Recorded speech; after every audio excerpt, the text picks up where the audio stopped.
Chapter 34, Franklin D. Roosevelt and the Shadow of War, from 1933 to 1941. Quote, "The epidemic of world lawlessness is spreading. When an epidemic of physical disease starts to spread, the community approves and joins in a quarantine of the patients in order to protect the health of the community against the spread of the disease. There must be positive endeavors to preserve peace." End quote. Franklin D. Roosevelt, Chicago, Quarantine Speech, 1937. Americans in the 1930s tried to turn their backs on the world's problems. The president at first seemed to share these views. The only battle Roosevelt sought was against the Depression. America had its own burdens to shoulder, and the cost of foreign involvement, whether in blood or treasure, simply seemed too great. But as the clouds of war gathered over Europe, Roosevelt eventually concluded the United States could no longer remain aloof. Events gradually brought the American people around to his thinking that no nation was safe in an era of international anarchy, and the world could not remain half enchained and half free. The London Conference. The 66 nation London Economic Conference, meeting in the summer of 1933, revealed how thoroughly Roosevelt's early foreign policy was subordinated to his strategy for domestic economic recovery. The delegates to the London Conference hoped to organize a coordinated international attack on the global depression. They were particularly eager to stabilize the values of the various nations' currencies and the rates at which they could be exchanged. Exchange rate stabilization was essential to the revival of world trade, which had all but evaporated by 1933. Roosevelt at first agreed to send an American delegation to the conference, including Secretary of State Cordell Hull. But the president soon began to have second thoughts about the conference's agenda. He wanted to pursue his gold juggling and other inflationary policies at home as a means of stimulating American recovery. An international agreement to maintain the value of the dollar in terms of other currencies might tie his hands, and at bottom, Roosevelt was unwilling to sacrifice the possibility of domestic recovery for the sake of international cooperation. While vacationing on a yacht along the New England coast, he dashed off a radio message to London, scolding the conference for attempting to stabilize currencies and essentially declaring America's withdrawal from the negotiations. Roosevelt's bombshell announcement yanked the rug from under the London conference. The delegates adjourned empty-handed amid cries of American bad faith. Whether the conference could have arrested the worldwide economic slide is debatable, but Roosevelt's every man for himself attitude plunged the planet even deeper into economic crisis. The collapse of the London Conference also strengthened the global trend toward extreme nationalism, making international cooperation even more difficult as the dangerous decade of the 1930s unfolded. Reflecting the powerful persistence of American isolationism, Roosevelt's actions played directly into the hands of the power-mad dictators who were determined to shatter the peace of the world. Americans themselves would eventually pay a high price for the narrow-minded belief that the United States could go it alone in the modern world. Freedom from the Filipinos and recognition for the Russians. Roosevelt matched isolationism from Europe with withdrawal from Asia. The Great Depression burst the fragile bubble of President McKinley's imperialist dream in the Far East. With the descent into hard times, American taxpayers were eager to throw overboard their expensive tropical liability in the Philippine Islands. Organized labor demanded the exclusion of low-wage Filipino workers, and American sugar producers clamored for the elimination of the Philippine competition. Remembering its earlier promises for freedom for the Philippines, Congress passed the Tydings-McDuffie Act in 1934. The act provided for the independence of the Philippines after a 12-year period of economic and political tutelage, that is, by 1946. The United States agreed to relinquish its army bases, but naval bases were reserved for future discussion and retention. In truth, the American people were not so much giving freedom to the Philippines as they were freeing themselves from the Philippines. With a selfish eye to their own welfare and apparent disregard for the political situation in Asia, they proposed to leave the Filipinos to their own fate, while imposing upon the Filipinos economic terms so ungenerous as to threaten the islands with economic prostration. Once again, American isolationists rejoiced. Yet, in Tokyo, Japanese militarists were calculating that they had little to fear from the inward-looking America that was abandoning its principal possession in Asia. At the same time, Roosevelt made at least one internationalist gesture when he formally recognized the Soviet Union in 1933, over the noisy protests of anti-communist conservatives, as well as Roman Catholics, offended by the Kremlin's anti-religious policies. Roosevelt extended the hand of diplomatic recognition to the 16-year-old Bolshevik regime. He was motivated in part by the hope for trade with Soviet Russia, as well as by the desire to bolster the Soviet Union as a friendly counterweight to the possible threat of German power in Europe and Japanese power in Asia. Becoming a good neighbor.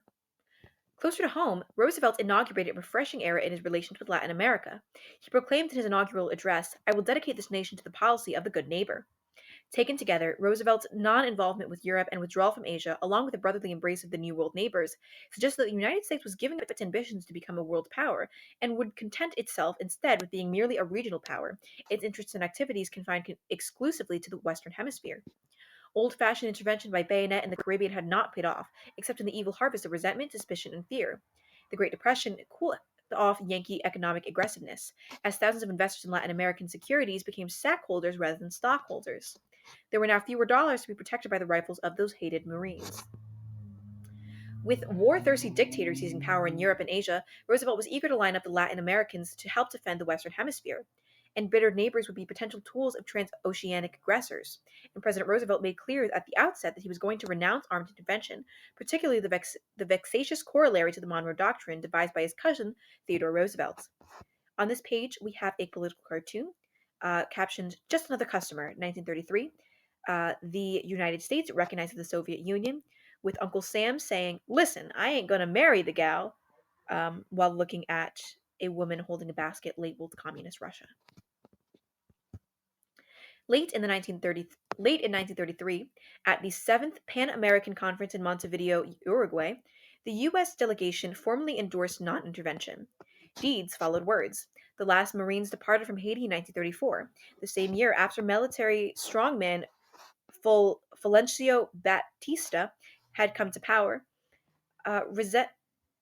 Restive Cuba was released from the worst hobbles of the Platt Amendment, under which America had been free to intervene, although the United States retained its naval base at Guantanamo. The tiny country of Panama received a similar uplift in 1936, when Washington partially relaxed its grip on the Isthmus nation. The hope-inspiring good neighbor policy, with the accent on consultation and on intervention, received its acid test in Mexico, when the Mexican government seized Yankee oil properties in 1938. American investors vehemently demanded armed intervention to repossess their confiscated business.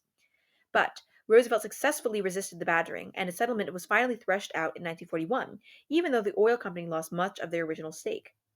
Spectacular success crowned Roosevelt's good neighbor policy, and his earnest attempts to usher in a new era of friendliness, though hurting some U.S. bondholders, paid rich dividends and goodwill among the people to the South.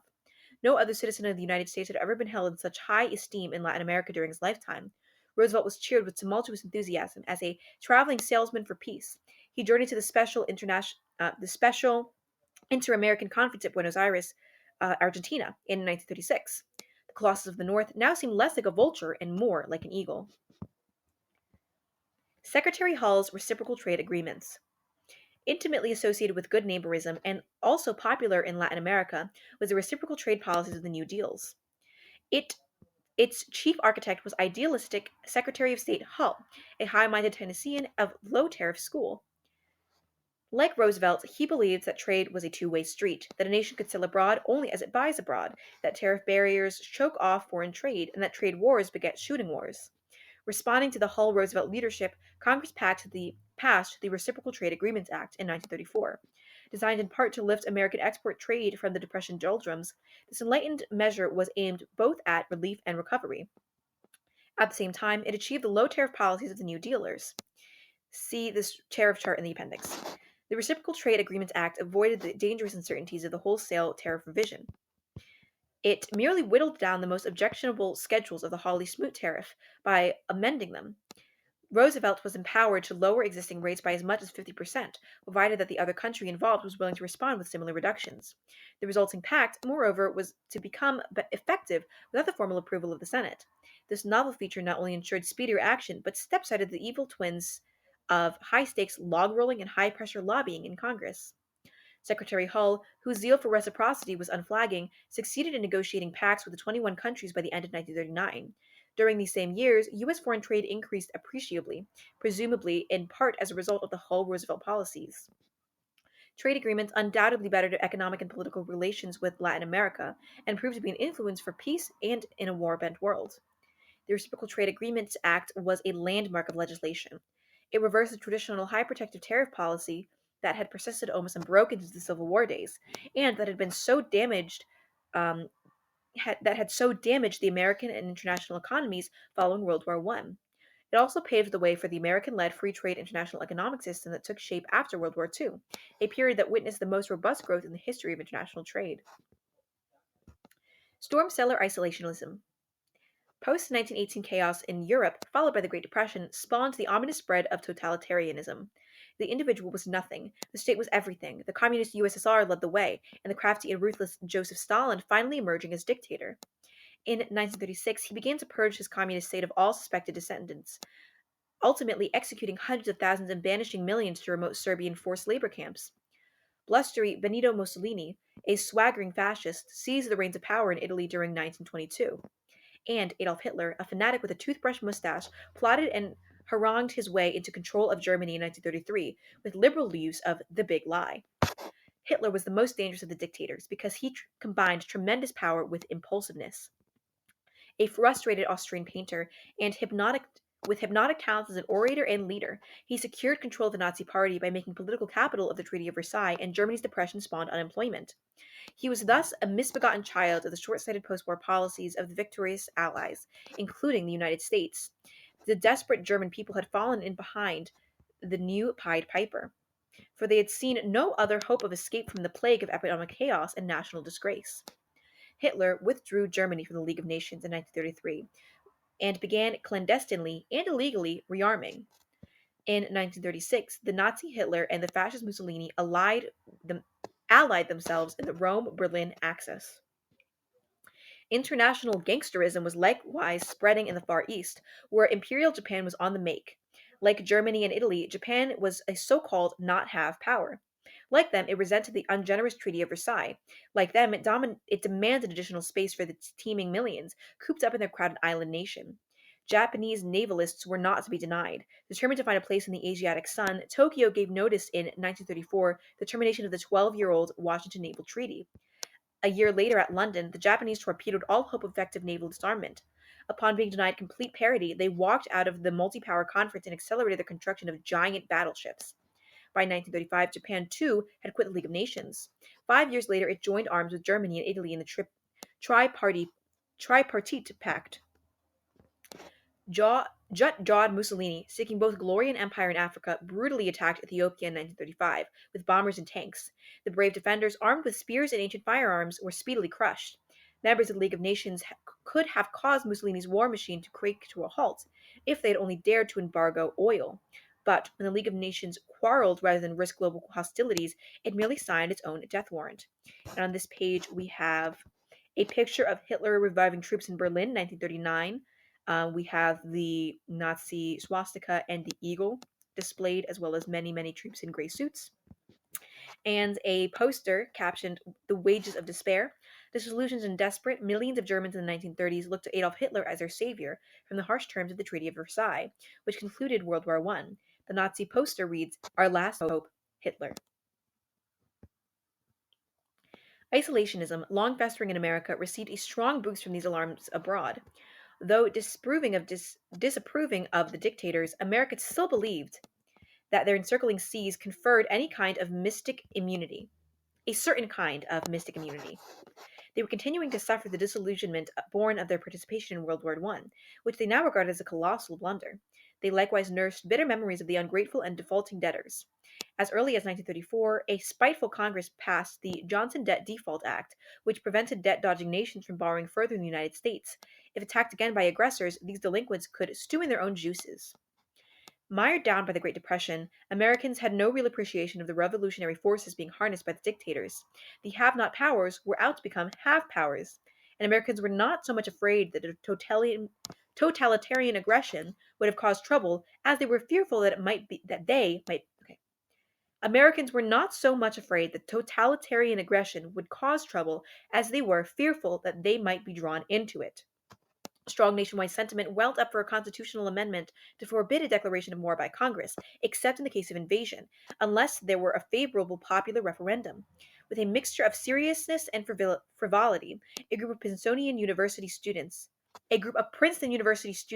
began to agitate in 1936 for a bonus to be paid to the Veterans of Future Wars, VFW, while the prospective frontliners were still alive. Congress legislates neutrality.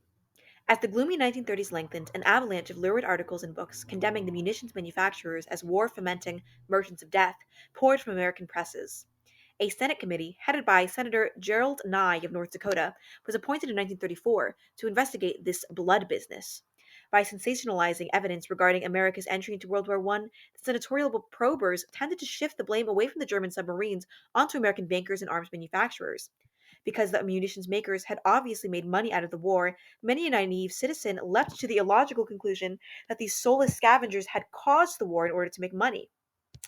This kind of reasoning suggested that if profits could only be removed from the arms traffic, one hell of a business, the country could steer clear of any world conflicts that might erupt in the future. Responding to overwhelming popular pressure, Congress made haste to legislate the nation out of war.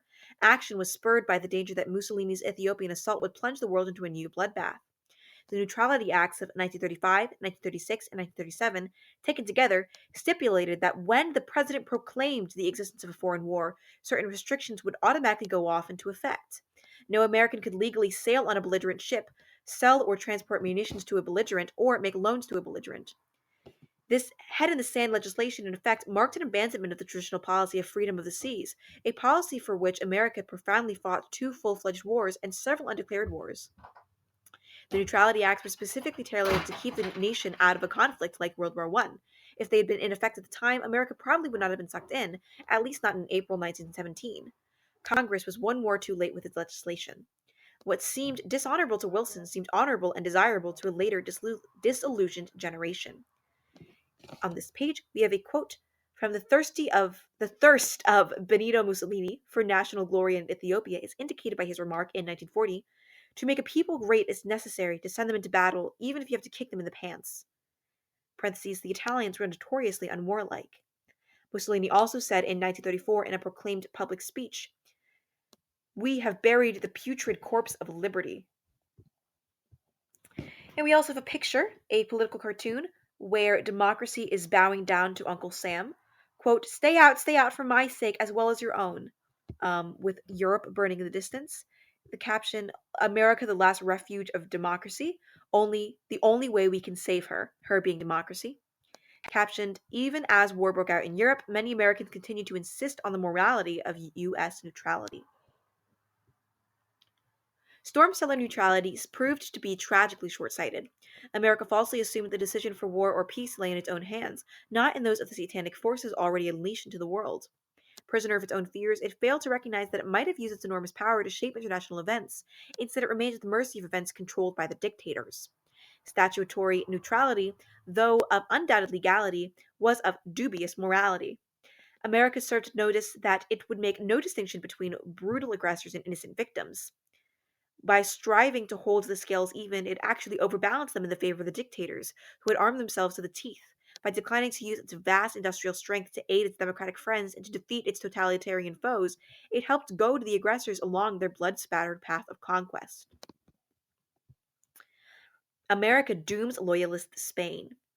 The Spanish Civil War of 1936 to 1939, a proving ground and dress rehearsal for a miniature World War II, was a painful object lesson in the folly of neutrality by legislation.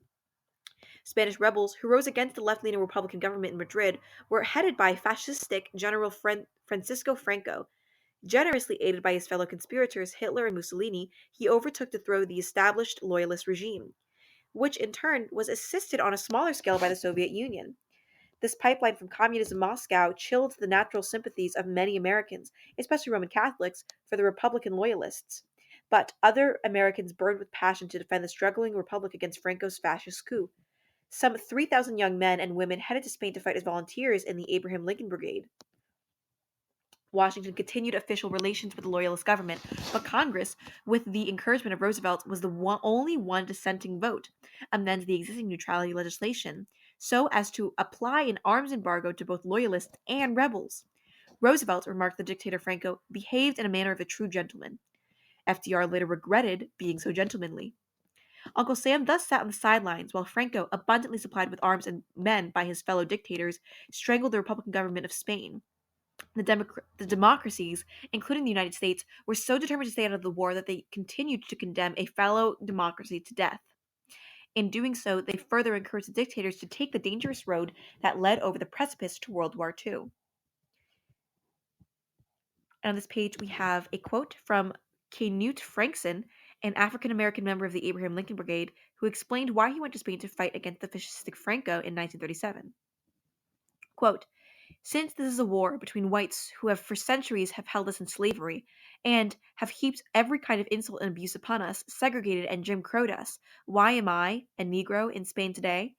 Because we are no longer an isolated minority group fighting hopelessly against an immense giant. Because if we crush fascism here, we'll save our people in America and in other parts of the world from the vicious persecution, wholesale imprisonment, and slaughter under which Jewish people are suffering under Hitler's fascist heels. We will build a new society, a society of peace and plenty. There'll be no color line, no Jim Crow lines, no lynching. That is why, my dear, I'm here in Spain.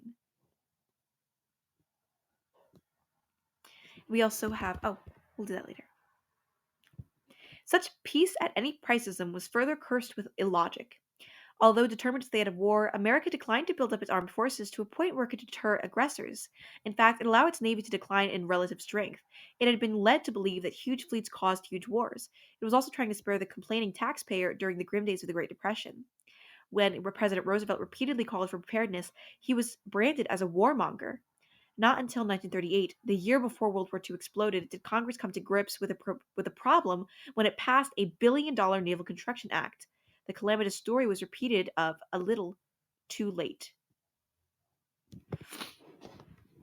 And on this page, we also have a quote from America's policy towards Spain had been a grave mistake, FDR, as he told his cabinet in early 1939.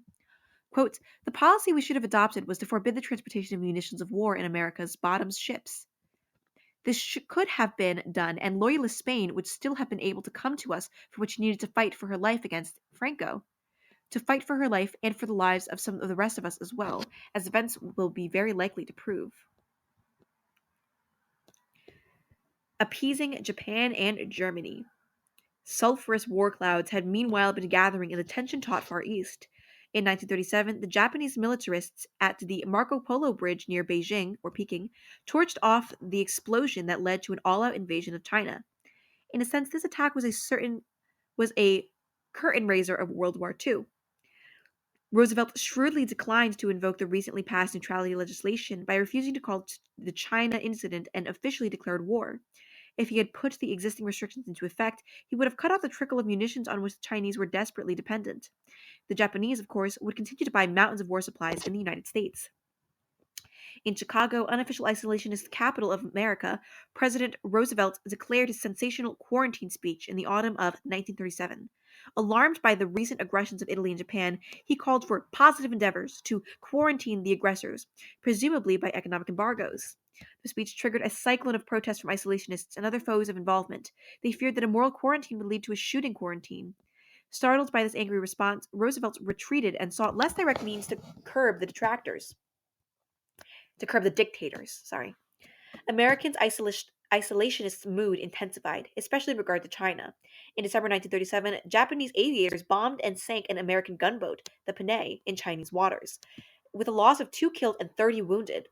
In the days of 1898, when the Maine went down, the outrage might have provoked war. But after Tokyo hastened to make necessary apologies and pay a proper indemnity, Americans breathed deep sighs of relief.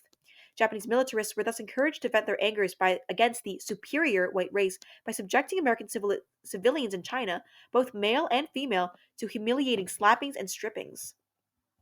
Adolf Hitler, meanwhile, grew louder and bolder in Europe. In 1935, he had openly flouted the Treaty of Versailles by introducing compulsory military services in Germany.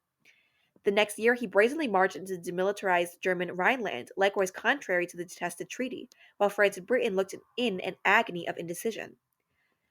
Lashing his following to a frenzy, Hitler undertook to persecute and then exterminate the Jewish population in the areas under his control. In the end, he wiped out about 6 million innocent victims, mostly in gas chambers. Calling upon his people to sacrifice butter for guns, he whipped the new German Air Force and mechanized ground divisions in the most devastating military machine the world had yet seen. Suddenly, in March 1938, Hitler bloodlessly occupied German-speaking Austria, his birthplace. The democratic powers, wringing their hands in despair, prayed that the last grab would satisfy his passion for conquest.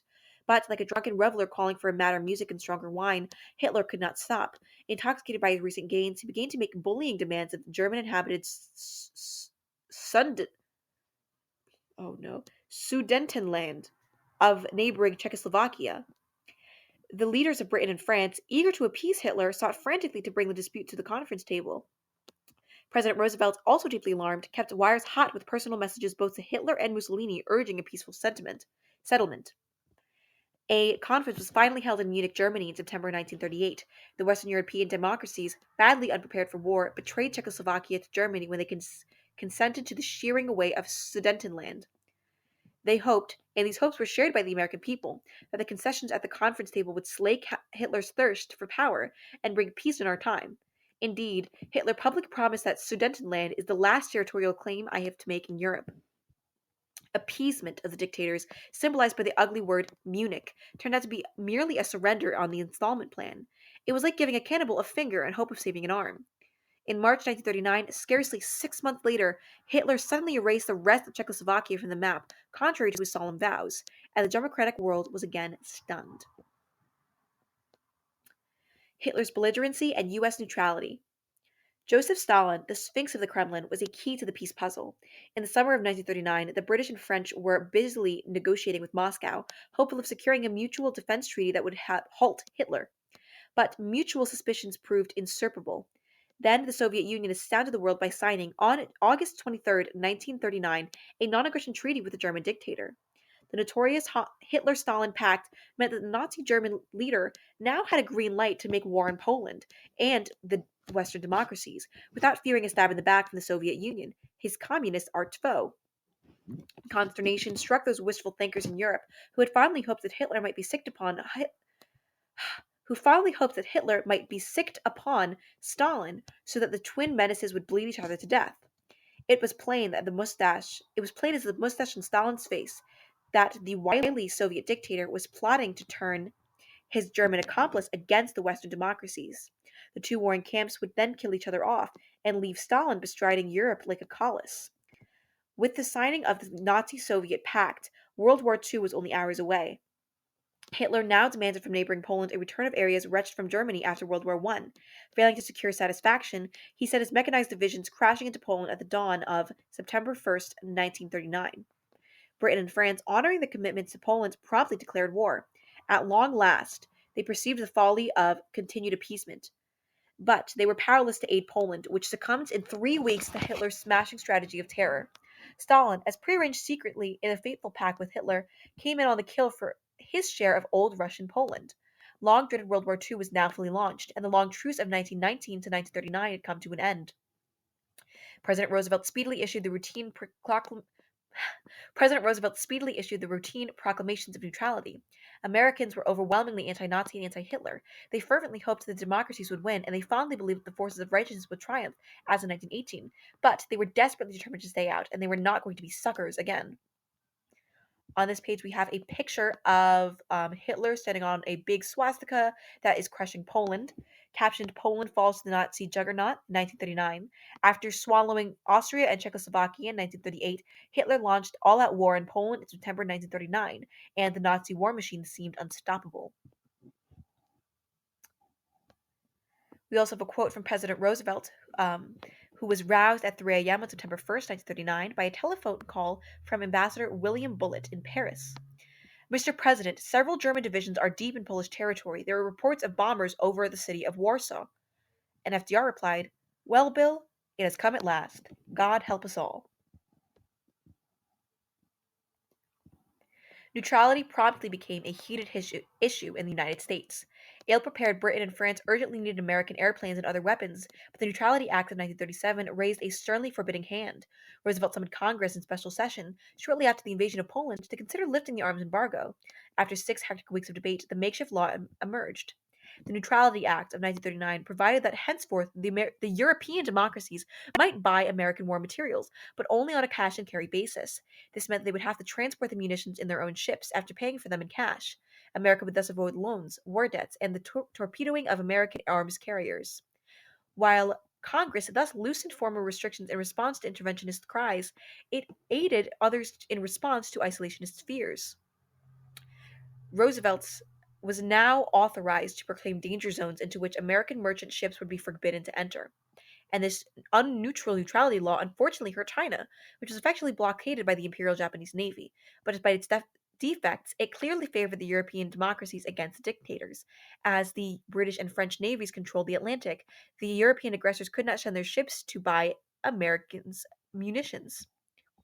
The United States not only improved its moral position, but simultaneously helped its economic position. Overseas demand for war goods brought a sharp upswing in the recession of 1937 to 1938 and ultimately solved the decades long unemployment crisis.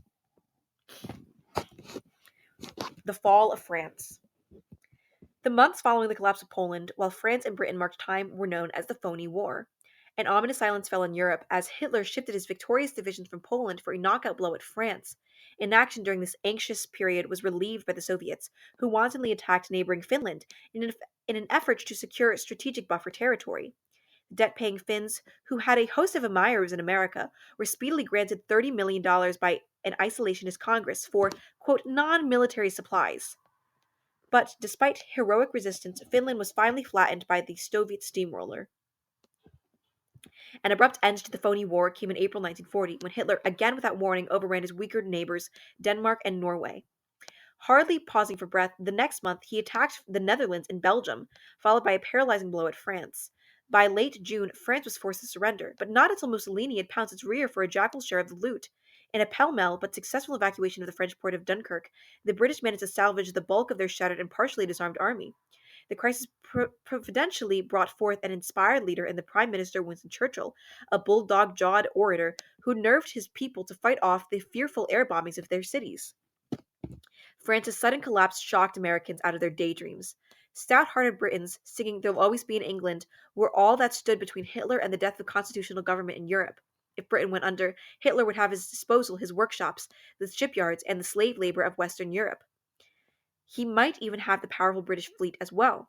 This frightening possibility, which seemed to pose a dire threat to American security, steeled the American people to a tremendous effort. Roosevelt moved with electrifying energy and dispatch. He called an already debt-burdened nation to build huge air fleets and two ocean navies, which could also check Japan. Congress, jarred out of its apathy towards preparedness, with a year appointed at the Havana appointed the astounding sum of $37 billion. This figure was more than the total cost of fighting World War I, and about 5 times larger than any page. We have a picture of Hitler swaggering into Paris in 1940. He's standing in front of the Eiffel Tower. And we also have a quote from Adolf Hitler, who promised his fellow Germans Lebensraum, or living space, and to win it by war if necessary. In his eyes, his nationalist and racist crusade justified every violent means at hand, as his commanders, quote, "When you start a war, what matters is not who is right, but who wins. Close your hearts to pity, act with brutality. 80 million Germans must get what is their due.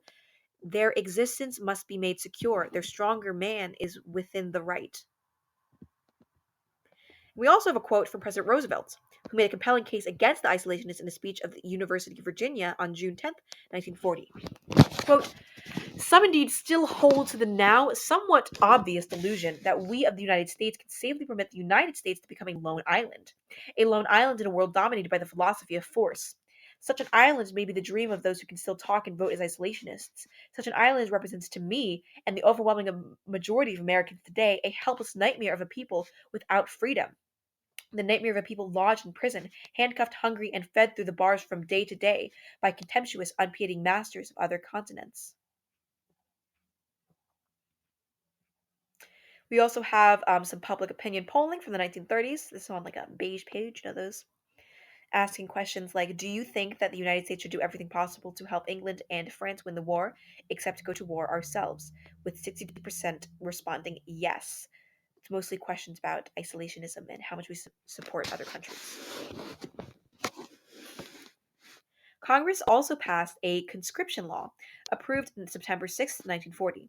Under this measure, Americans' first peacetime draft, provisions were made for training each year 1.2 million troops and 800,000 reserves. This act was later adapted to the requirements of a global war. The Latin American bulwark likewise needed a bracing.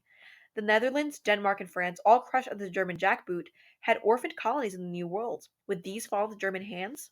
At the Havana Conference of 1940, the United States agreed to share with its 20 New World neighbors the responsibility of upholding the Monroe Doctrine. This ancient dictum, hitherto unilateral, had been a bludgeon brandishing only in the hated Yankee fist. Now multilateral, it has to be widened by 21 pairs of American hands, at least in theory. Refugees from the Holocaust. Aroused by Adolf Hitler, the ancient demon of anti Semitism brutally bared its fangs. Late in the 19th century, Jewish communists in Eastern Europe were frequent victims of, of pogroms, or mob attacks approved or condoned by local authorities. In modern Germany, primeval violence reappeared with shocking efficiency. On the night of November 9th, 1938, instigated by a speech by Nazi propagandist Joseph Goebbels, mobs ransacked more than 70,000 Jewish shops and almost all of the country's synagogues. At least 91 Jews lost their lives, and about 30,000 were taken to concentration camps in the turbulent wake of the Kristallnacht, or the Night of Broken Glass. Many Jews attempted to escape from Hitler's racist juggernaut. At one point in a case, in May 1939, 937 passengers, almost all of them Jewish refugees, boarded the ship St. Louis in Hamburg and departed for Havana. When they reached Cuba, however, most were denied entry for a lack of a valid Cuban visa. The St. Louis then sailed to Miami, which proved no more hospitable. President Roosevelt briefly showed some interest in accepting the beleaguered passengers, but restrictive immigration laws, together with the opposition from Southern Democrats and Secretary of State Gordon Hull, convinced him otherwise. After being turned away one last time in Canada, the St. Louis eventually deposited passengers in England, France, Belgium, and the Netherlands, where many of them subsequently perished under the Nazi heel. After reports of Nazi genocide began to be verified in 1942, Roosevelt created the War Refugee Board, which saved thousands of Hungarian Jews from deportation to the notorious death camps at Auschwitz. But all told, not only 150,000 Jews, mostly German and Austrians, found refugees in the United States. I'm sorry, only 150,000 Jews, mostly German and Austrians found refuge in the United States. By the end of the war, some 6 million Jews had been murdered in the Holocaust. And on this page, we have a picture from Kristallnacht of a shattered Jewish storefront in Berlin. Bolstering Britain. Before the fall of France in June 1940, Washington had generally observed a technical neutrality. But now, as Britain alone stood between Hitler and his dream of world domination, the wisdom of neutrality seemed increasingly questionable. Hitler launched air attacks against Britain in August 1940, preparatory to an invasion scheduled for September. For months, the Battle of Britain raged in the air over the British Isles. The Royal Air Force's tenacious defense of its native islands eventually led Hitler to postpone his planned invasion indefinitely. Despite the precarious months of the Battle of Britain, debate intensified in the United States over what foreign policy to embrace. Radio broadcasts from London brought the drama of nightly German air raids directly to the millions of Americans' homes. Sympathies for Britain grew, but it was not yet sufficient to push America into war. Roosevelt faced a historic decision whether to hunker down in the Western Hemisphere, assume a Fortress America defensive posture, and let the rest of the world go it alone, or to bolster beleaguered Britain by all means of short war itself. Both sides had their advocates. Supporters of aid to Britain formed propaganda groups, the most potent of which were the Committee to Defend America by Aiding the Allies. Its argument was double-barreled. To interventionists, it could appeal for direct succor to the British by such slogans as "Britain is fighting our fight." To isolationists, it could appeal for assistance to the democracies by all methods short of war, so that the terrible conflict would be kept in faraway Europe. The isolationists, both numerous and sincere, were by no means silent. Determined to avoid American bloodshed at all costs, they organized the America First Committee and proclaimed England will fight to the last American. They contended that America should concentrate what strength it had to defend its own shores, let alone lest a victorious Hitler, after crushing Britain, post a transoceanic assault. Their basic philosophy was the Yanks are not coming, and the most effective speechmaker was the famed aviator Colonel Charles A. Lindbergh, who ironically had narrowed the Atlantic in 1927. Britain was in critical need of destroyers, for German submarines were again threatening to starve it out with attacks on shipping. Roosevelt moved boldly when, on September 2nd, 1940, he agreed to transfer to Great Britain 50 old-model four-funnel destroyers left over from World War I. In return, the British promised to hand over to the United States 8 valuable defensive base sites, stretching from Northumberland to South America. On this page, we have a pro-British propaganda poster. This patriotic poster was put out by the Committee to Defend America by Aiding the Allies, with what looks like a Nazi with a swastika on its foot trying to step over the Statue of Liberty with the caption "Speed Production." And we also have a picture of Albert Einstein arriving in America in 1933. Sadly, the United States admitted only a trickle of Jewish refugees, while the Holocaust engulfed a European Jewry. So, talking about the new defensive base sites from Newfoundland to South America, these strategically located outposts were to remain under the Stars and Stripes for 99 years. Transferring 50 destroyers to a foreign navy was a highly questionable disposal of government property. Despite a strained interpretation of existing legislation, the exchange was achieved by a simple presidential agreement, without so much as a by your leave to Congress. Applause burst from the Aid to Britain advocates, many of whom were urging such a step, but condemnation arose from American firsters and other isolationists, as well as from anti-administration Republicans. Some of them approved the transfer, but decried Roosevelt's secretive and arbitrary methods. Yet, so grave was the crisis that the president was unwilling to submit the scheme to the uncertainties and delays of a full-dress debate in Congress. Shifting warships from a neutral United States to a belligerent Britain was, beyond question, a flagrant violation of neutral obligations. At least neutral obligations that had existed before Hitler's barefaced aggressions that rendered foolish such old-fashioned concepts of fair play. Public opinion polls demonstrated that a majority of Americans were determined, even at the risk of armed hostilities, to provide the battered British with all short of a war. Shattering the two-term tradition. A distracting presidential election, as fate decreed, came in the midst of the crisis. The two leading Republican aspirants were round-faced and flat-voiced Senator Robert A. Taft of Ohio, son of the ex-president, and energetic boy wonder, lawyer prosecutor Thomas E. Dewey of New York. But in one of the miracles of American political history, the Philadelphia Convention was swept off its feet by the colorful latecomer Wendell L. Willkie, a German-descended son of the Hoosier, Indiana. This dynamic lawyer, tussle-headed, long-lipped, brow-faced, and large-framed, had until recently been a Democrat, and the head of a huge public utility corporation. A complete novice in politics, he had rocketed from the political nothingness in a few short weeks. His great appeal lay in his personality, for he was magnetic, transparently truthful, and honest in a homespun, Lincoln-esque kind of way. With the galleries in Philadelphia widely chanting, "We want Willkie," Democrats finally accepted this political upstart as the only candidate who could possibly beat Roosevelt.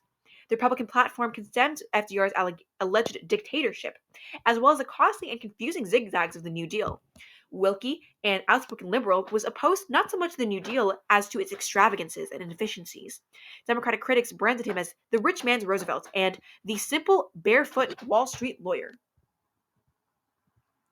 While the rumor pot boiled, Roosevelt delayed to the last minute the announcement of his decision to challenge the sacred two-term tradition.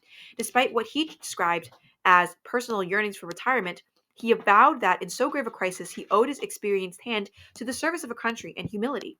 The Democratic delegates in Chicago, realizing that only with the champ could they defeat Willkie, drafted him by technically a unanimous vote.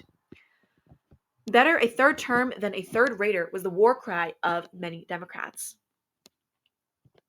Burning with sincerity and energy, Willkie launched upon a whirlwind, Bryan-esque campaign in which he delivered over 500 speeches.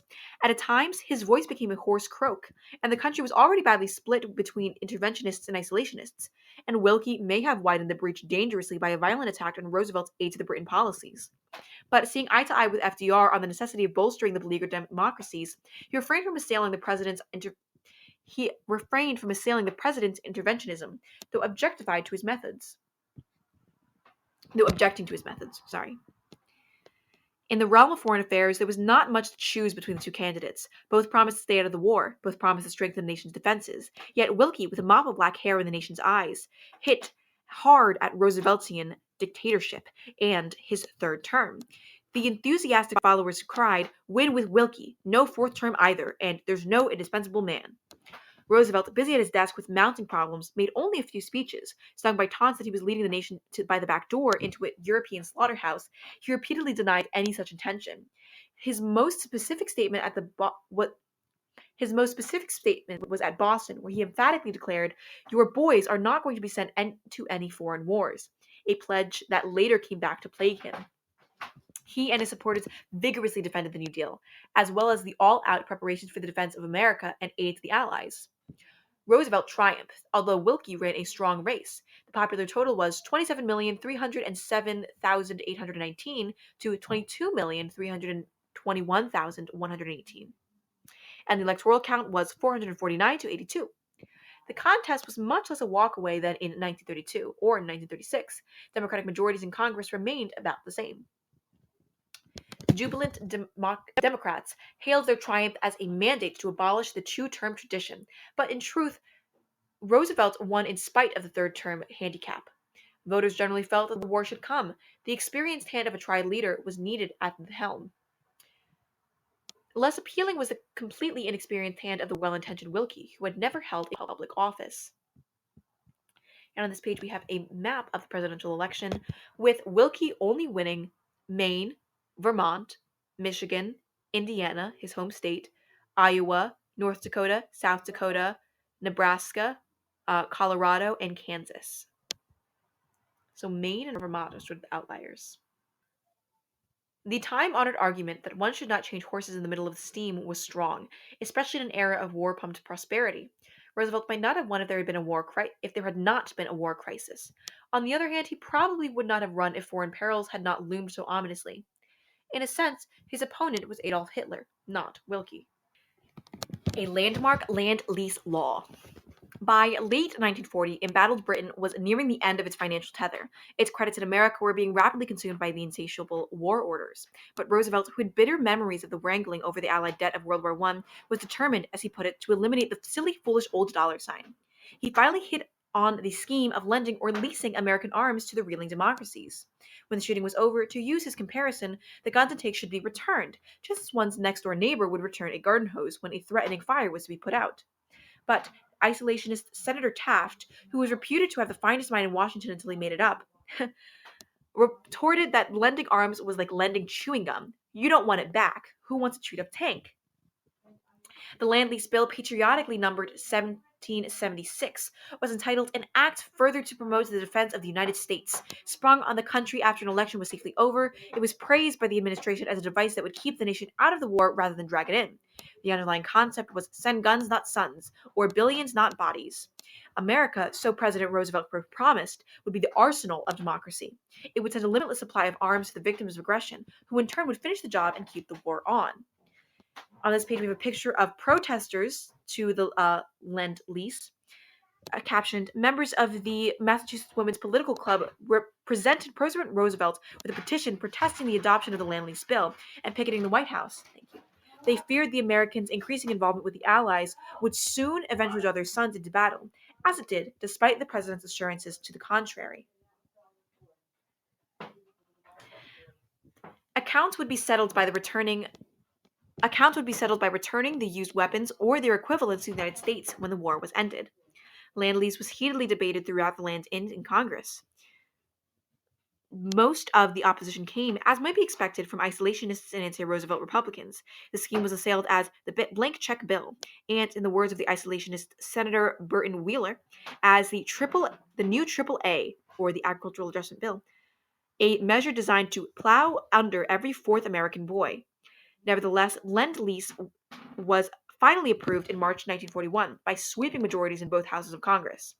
Lend-Lease was one of the most momentous laws ever to pass Congress. It was a challenge hurled squarely into the teeth of the Axis dictators, and America pledged itself, to the extent of its vast resources, to bolster those nations that were indirectly defending it by fighting aggression. When the gigantic operation ended in 1945, America had sent about $50 billion worth of arms and equipment, much more to the cost of the country of World War I, to the nations fighting aggressors. The passing of the Lend-Lease was in effect an economic declaration of war. Now a shooting declaration could not be very far around the corner. By its very nature, the Lend-Lease Bill marked the abandonment of any pretense of neutrality. It was no destroyer deal arranged privately by President Roosevelt. The bill was universally debated over drugstore counters and Cracker Barrels, from California all the way to Maine, and sovereign citizens at last spoke through convincing majorities in Congress. Most people probably realized they were tossing the old concept of neutrality out of the window, but they also recognized that it would play a suicidal game if they bound themselves to the ox cart rules of the 19th century, especially while the Axis aggressors themselves openly spurned international obligations. Lend-Lease would admittedly involve a grave risk of war, but most Americans were prepared to take that chance rather than see Britain collapse and then face the diabolical dictators alone. Lend-Lease has somewhat Lend-Lease had the somewhat incidental result of gearing U.S. factories for all-out war production.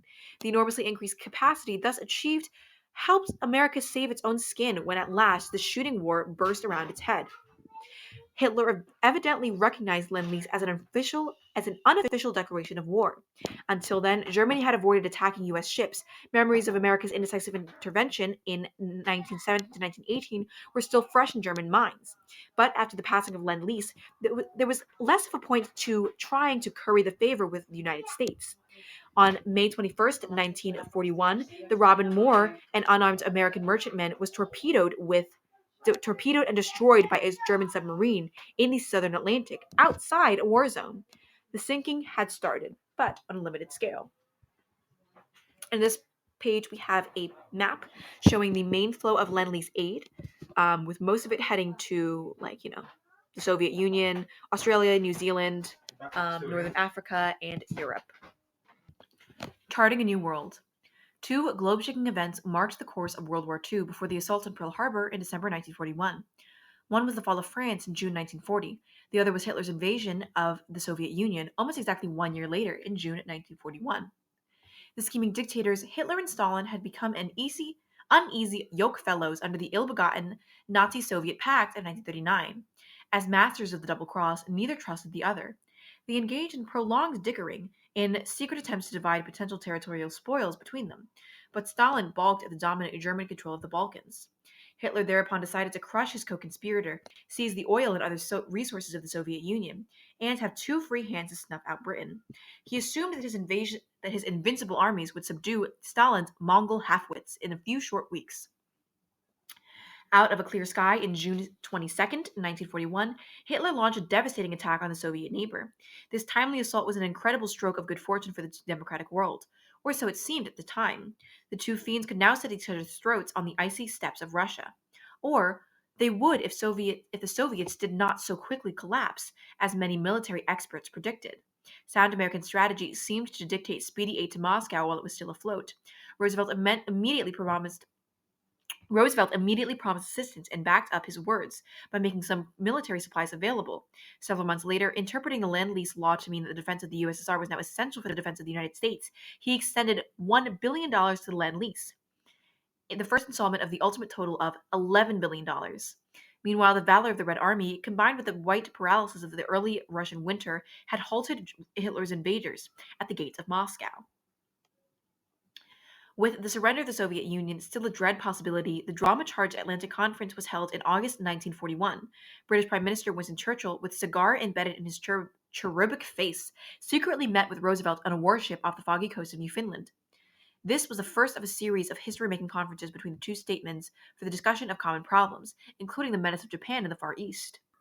The most memorable offspring of this get-together was the 8-point Atlantic Charter. It was formally accepted by Roosevelt and Churchill and endorsed by the Soviet Union later that year. Suggestive of Wilson's 14 points, the new covenant outlined the aspirations of the democracies for a better world at war's end. Arguing for the rights of individuals rather than the nations, the Atlantic Charter laid the groundwork for the later advocacy on behalf of universal human rights. Many were surprised by how specific the document was. Opposing imperialistic annexations, the charter promised that there would be no territorial changes contrary to the wishes of the inhabitants, or self-determination.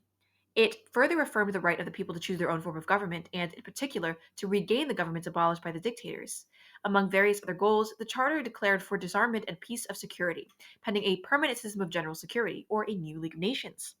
Liberals the world over took heart from the Atlantic Charter, as they would have taken heart from Wilson's comparable 14 points. It was especially gratifying to the subject populations, like the Poles, who were then ground under the iron heel of a conqueror. But the agreement was roundly condemned in the United States by isolationists and others hostile to Roosevelt. What right, they charged, had neutral America to confer with belligerent Britain on common policies? Such critics missed the point. The nation was in fact no longer neutral. On this page, we have a picture, a political cartoon of Russia jumping in bed with Britain and Uncle Sam, captioned "Down with Hitler, the Unexpected Guest, 1914," as Stalin joins the democracies, Britain and America. U.S. destroyers and Hitler's U-boats clash. Lend-Lease shipments, Lend-Lease shipments of arms to Britain on British ships were bound to be sunk by German Wolfpack submarines. If the intent was to get munitions to England, not to dump them in the ocean, the freighters would have to be escorted by U.S. warships. Britain simply did not have enough destroyers. The dangerous possibility of being convoyed into war had been mentioned in Congress during the lengthy debate on Lend-Lease, but administration spokespeople had brushed the idea aside. Their strategy was to make only one commitment at a time. Roosevelt made fateful.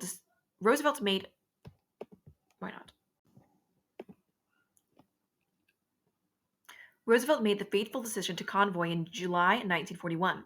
By virtue of his authority as commander-in-chief of the armed forces, the president issued orders to the Navy to escort Lend-Lease ships as far as Iceland. Then British would have to shepherd them the rest of the way. Inevitably, clashes with submarines ensued on the Iceland run, even though Hitler's orders were to strike at American warships only in self-defense. In September 1941, the U.S. destroyer Greer provocatively trailing a German U-boat, was attacked by an undersea craft without damage to either side. Roosevelt then proclaimed a shoot-on-sight policy. On October 17th, the escorting destroyer, the Kearney, was engaged in a battle with the U-boats, lost 11 men when it was crippled, but not sent to the bottom. 2 weeks later, the destroyer Reuben James was torpedoed and sunk off southwestern Iceland, with the loss of more than 100 officers and enlisted men. Neutrality was still inscribed on the statute books, but not in the American heart. Congress, responding to the public pressures and confronted with a shooting war, voted in mid-November 1941 to pull teeth from the now useless Neutrality Act of the 1939. Merchant ships could now henceforth be legally armed, and they could enter combat zones with munitions for Britain. Americans braced themselves for wholesale attacks by Hitler's submarines. Surprise assault on Pearl Harbor. The blowup came not in the Atlantic, but in the faraway Pacific. This explosion should have surprised no close observer, for Japan, since September 1940, had been a formal military ally of Nazi Germany, America's shooting foe in the North Atlantic. Japan's position in the Far East had grown more perilous by the hour. It was still mired down in the costly and exhausting China incident, from which it could extract neither honor nor victory. Its war machine was fatally dependent on immense shipments of steel, scrap iron, oil, and aviation gasoline from the United States. Such assistance to the Japanese aggressor was highly unpopular in America, but Roosevelt had resolutely held off an embargo, lest he goad the Tokyo warlords into a descent upon the oil-rich but defense-poor Dutch East Indies. Washington, late in 1940, finally imposed the first of its embargoes on Japan-bound supplies. The blow was followed in mid-1941 by a freezing of Japanese assets in the United States and a cessation of all shipments of gasoline and other sinews of war. As the oil gauge dropped, the squeeze on Japan grew steadily more nerve-wracking. Japanese leaders were faced with two painful alternatives. They could either knuckle under the Americans or break out of the embargo ring by desperate attacks on oil supplies and other riches of Southeast Asia. Final tense negotiations with Japan took place in Washington during November and early December of 1941. The State Department insisted that the Japanese clear out of China, but to sweeten the pill, offered to renew trade relations on a limited basis. Japanese imperialists, after waging a bitter war on the Chinese for more than 4 years, were unwilling to lose faith by withdrawing at the behest of the United States. Faced with a capitulation of continued conquest, they chose the sword. Officials in Washington, having cracked the top secret code of the Japanese, knew that Tokyo's decision was for war, but the United States, as a democracy committed to the public debate by action of Congress, could not shoot first. Roosevelt, misled by the Japanese shipment movements in the Far East, evidently expected the fall to blow on the British Malay or on the Philippines. No one in high authority in Washington seems to have believed that the Japanese were either strong enough or foolhardy enough to strike Hawaii. But the paralyzing blow struck Pearl Harbor. While Tokyo was deliberately prolonging negotiations in Washington, Japanese bombers, weighing in from distant aircraft carriers, attacked without warning on the Black Sunday morning of December 7, 1941. It was a date, as Roosevelt told Congress, which will live in infamy. About 3,000 casualties were inflicted on American personnel. Many aircraft were destroyed and battleship fleets were virtually wiped out, with all 8 of the craft sunk or otherwise immobilized, and numerous small vessels were damaged or destroyed. Fortunately for America, the 3 priceless aircraft carriers happened to be outside the harbor. Quote from Roosevelt's war message to Congress began with these famous words: "Yesterday, December 7th, 1941, a date which will live in infamy, the United States of America was suddenly and deliberately attacked by naval and air forces of the Empire of Japan." An angered Congress the next day officially recognized the war that had been thrust upon the United States. The roll call in the Senate and House fell only one short vote of unanimity. Germany and Italy, allies of Japan, spared Congress the indecision of debate by declaring war on December 11, 1941. This challenge was formally accepted on the same day by a unanimous vote of both the Senate and the House. The unofficial war, although of many months' duration, was now official. America's transformation from bystander to belligerent. Japan's harakiri gamble on Hawaii paid off only in the short run. True, the Pacific Fleet was largely destroyed or immobilized, but the sneak attack aroused and united America as almost nothing else could have done. To this very day of to the very day of the blowup, a strong majority of Americans still wanted to keep out of the war, but the bombs that pulverized Pearl Harbor blasted the isolationists into silence. The only thing left to do, growled isolationist Senator Wheeler, was to lick the hell out of them. But Pearl Harbor was not the full answer to the question of why the United States went to war. This treacherous attack was but the last explosion in a long chain reaction. Following the fall of France, Americans were confronted with a devil's dilemma. They desired, above all, to stay out of conflict, yet they did not want Britain to be knocked out. They wished to halt Japan's conquest in the Far East, conquests that menaced not only American trade and security, but international peace as well. To keep Britain from collapsing, the Roosevelt administration felt compelled to extend the unneutral aid that invited attacks from German submarines. To keep Japan from expanding, Washington undertook to cut off vital Japanese suppliers with embargoes that invited possible retaliation. Rather than let democracy die and dictatorship rule supreme, most citizens were evidently determined to support a policy that might lead to war, and it did. On this page, we have a picture of Pearl Harbor with the battleship of West Virginia in flames, capturing the shocking Japanese attack on Pearl Harbor on December 7, 1941, propels the United States into World War II. One of the first ships to be hit, the USS West Virginia, quickly sank in its mooring, taking at least 70 sailors down with it. By September 1944, the West Virginia had been repaired and was back in service.